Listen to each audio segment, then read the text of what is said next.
അപ്പോൾ നമ്മുടെ ഈ ഇപ്പോൾ അടുത്ത കാലത്ത് ഒരു സെലക്ഷൻ കഴിഞ്ഞു, ആർമി അഗ്നിവീറിലേക്കുള്ള സെലക്ഷൻ കഴിഞ്ഞു. നിങ്ങളിൽ പലർക്കും സെലക്ഷൻ കിട്ടിയവരാണ്. കിട്ടിയവരിൽ എല്ലാവരും ഇവിടെ എത്തിയിട്ടില്ല, കുറെ ആൾക്കാരെ അത് കിട്ടാത്തവരുണ്ട്. അപ്പൊ അതുകൊണ്ട് തന്നെ ഇനിയുള്ള ദിവസങ്ങളിൽ ആർമി ക്യാമ്പ്, ആർമി ജീവിതം, ഇതൊക്കെയാണ് നമ്മൾ സ്വപ്നം കാണുന്നത്. കാരണം നമുക്കൊരു ജീവിതം കിട്ടിയിരിക്കുകയാണ്, ഒരു ജോലി എല്ലാവരും ആഗ്രഹിക്കുന്നതാണ്, ഒരു സ്ഥിര വരുമാനമുള്ള ഒരു ജോലി. അത് നിങ്ങളിൽ പലർക്കും കിട്ടിക്കഴിഞ്ഞു. സെലക്ഷന് പോയി, എഴുത്ത് പരീക്ഷ പാസ്സായി, പിന്നെ ഫിസിക്കൽ പാസ്സായി, മെഡിക്കൽ കഴിഞ്ഞു. ഇനി അതിന്റെ ഒരു അപ്പോയിന്റ്മെന്റ് ഓർഡർ വെയിറ്റ് ചെയ്ത് നിൽക്കുന്നവരാണ് നിങ്ങൾ. പക്ഷെ എന്നാലും നിങ്ങൾ ഗ്രൗണ്ടിൽ വരണം എന്ന് ഞാൻ പറയാറുണ്ട്, സ്ഥിരമായി പറയുന്നുണ്ട്. ചില ആൾക്കാർ എത്തുന്നില്ല. വന്നു കഴിഞ്ഞാലുള്ള ഗുണം, നമ്മൾ ട്രെയിനിങ്ങിന് പോകുമ്പോൾ ഈ പ്രാക്ടീസ് കണ്ടിന്യൂസ് ആയിട്ട് ചെയ്തുകൊണ്ടിരുന്നാൽ നമുക്കൊരു ബുദ്ധിമുട്ടുണ്ടാവില്ല. അല്ലാതെ നമ്മളിപ്പോൾ ഏതായാലും ട്രെയിനിങ്ങിന് പോകണം, ഇപ്പൊ റെസ്റ്റ് എടുക്കാം എന്ന് വിചാരിച്ചാൽ നമുക്ക് അവിടെ ചെല്ലുമ്പോൾ നമുക്ക് ബുദ്ധിമുട്ടുണ്ടാവും. നമുക്ക് പരിചയമില്ലാത്ത സ്ഥലം, പരിചയമില്ലാത്ത കാര്യങ്ങളാണ് പഠിക്കാൻ പോകുന്നത്. അതുകൊണ്ട് ഒരുപാട് വിഷമങ്ങൾ, ബുദ്ധിമുട്ടുകൾ, പിന്നെ അവിടെ ചെല്ലുന്ന സമയത്ത് അവർ നമ്മളെ കൊണ്ട് എല്ലാ ജോലികളും ചെയ്യിക്കും. അപ്പൊ എല്ലാം ചെയ്യാൻ ഫിറ്റായിട്ട് വേണം, എന്തിന് റെഡി എന്ന രീതിയിൽ വേണം നമ്മൾ ഇവിടുന്ന് അവിടെ റിപ്പോർട്ട് ചെയ്യാൻ. അതുകൊണ്ട് തന്നെ അവിടെ ചെല്ലുന്ന സമയത്ത് ക്യാമ്പ് വൃത്തിയാക്കലുണ്ടാവും, ബാരക്ക് ക്ലീനിങ്, ടോയ്ലറ്റ് ക്ലീനിങ്, പിന്നെ സാധനങ്ങൾ ഷിഫ്റ്റ് ചെയ്യാനുണ്ടാവും, റേഷൻ ഷിഫ്റ്റ് ചെയ്യാനുണ്ടാവും. ഇതിനൊക്കെ പുറമെ ഇതൊക്കെ സാധാരണഗതിയിലുണ്ടാവും. ഇപ്പൊ ഇതൊക്കെ നിങ്ങളോട് ചെയ്യാൻ പറയുമ്പോൾ നിങ്ങൾ മാനസികമായിട്ട് തകരാൻ പാടില്ല.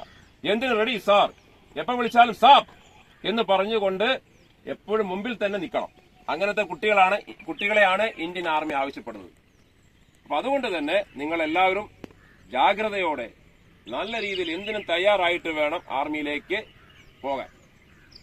അതിനു പുറമെ മോർണിംഗ് ഫൈറ്റേഴ്സ് ഇൻഡോറൻസ് അക്കാദമി ഇങ്ങനെ പോകുന്ന കുട്ടികൾക്ക് അവിടുത്തെ ബേസിക് ട്രെയിനിങ് ആയ ഡ്രിൽ വിത്തൌട്ട് ആംസ്, ആയുധമില്ലാത്ത പരിശീലനം കൂടി നിങ്ങൾക്ക് ഞാനിവിടെ തരും. അപ്പൊ നിങ്ങൾക്ക് അവിടുത്തെ ട്രെയിനിങ് വളരെ ഈസി ആവും. 21 ദിവസം കഴിഞ്ഞ് വർക്കിംഗ് ഡേ പൂർത്തിയാക്കിയാൽ മാത്രമേ നിങ്ങൾക്ക് അവിടുന്ന് ആയുധം തരുള്ളൂ, റൈഫിൾ തരുള്ളൂ, തോക്ക്. അതുവരെ നിങ്ങൾ ആയുധമില്ലാത്ത പരിശീലനമാണ് അവിടെ ചെയ്യുന്നത്. അത് നമുക്ക് ഇവിടെ ചെയ്തിട്ട് പോയാൽ അവിടെ നമുക്ക് എളുപ്പമായി. അപ്പൊ അവിടെ നിങ്ങൾ നമ്പർ 1 ആയിട്ട് നിൽക്കും.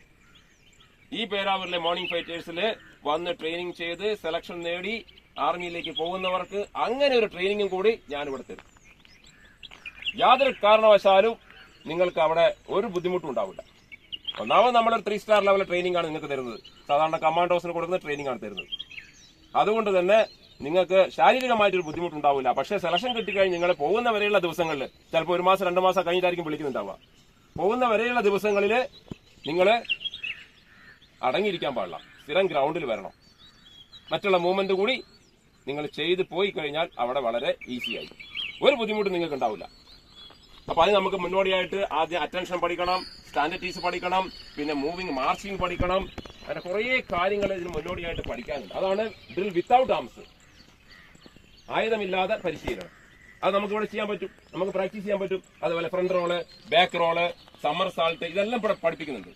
അപ്പൊ അവിടെ പോയ ഒരു ബുദ്ധിമുട്ടുണ്ടാവില്ല. അപ്പൊ നമുക്ക് നോക്കാം.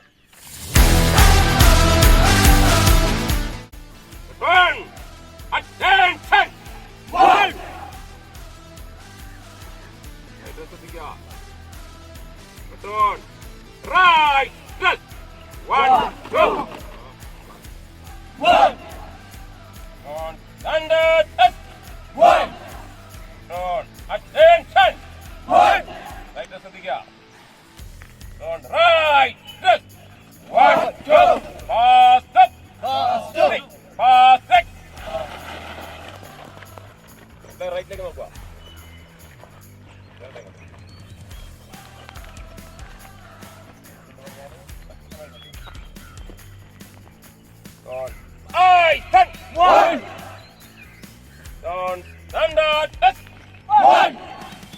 അപ്പൊ റൈറ്റ് ഡ്രസ് പറയാനും റൈറ്റ് ഡ്രസ് ചെയ്യാനും അറ്റൻഷൻ സ്റ്റാൻഡിറ്റീസ് എല്ലാം നിങ്ങൾ പഠിച്ചു കഴിഞ്ഞു. അപ്പൊ ഇതുപോലെ 1 by 1 ആയിട്ട് ഓരോ മൂവ്മെന്റും പഠിച്ചിട്ട് എല്ലാം വിത്തൗട്ട് ആംസിലുള്ള എല്ലാ മൂവ്മെന്റും പഠിച്ചതിന് ശേഷം മാത്രമേ നിങ്ങൾ ഇവിടുന്ന് പോകാൻ പാടുള്ളൂ. നമുക്ക് നോക്കാം റൈറ്റ് ടേൺ എങ്ങനെയാണ് അല്ലേ, ടേണിങ്. അപ്പൊ അത് ബൈ നമ്പർ എന്ന് ഞാൻ പറയും. അപ്പൊ ബൈ നമ്പർ എന്ന് പറഞ്ഞു കഴിഞ്ഞാൽ അവിടെ നിന്ന് അവർ കാല് വലിച്ചു പിടിച്ച് നിങ്ങൾ അവിടെ നിൽക്കുക. Move to right and raise. Right hand. 1. Up, back.